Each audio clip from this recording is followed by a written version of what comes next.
اس وقت پر آپ نے اس آیت کو پڑھنا ہے۔ یہ آیت عام آیت نہیں ہے، بہت ہی مجرب وظیفہ ہے، اور 313 مرتبہ آپ نے آیت الکرسی اس کی آپ نے تلاوت کرنی ہے۔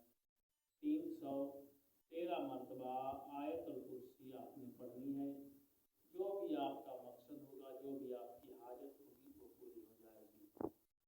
اور چاہے نماز کے بعد کر لیں، چاہے کسی وقت بھی دن کے حصے میں آپ ایک ٹائم بنا لیں، اس ٹائم پر آپ اس کو پڑھیں، انشاءاللہ تعالی اللہ تعالیٰ آپ کی حاجات کو پورا فرمائے گا۔ اور یہ آیت الکرسی تیسرے سپارے کے اسٹارٹ میں شروع ہوتی ہے، آپ اس کو پڑھیں، انشاءاللہ اللہ تعالیٰ آپ کو کامیابی عطا فرمائے گا۔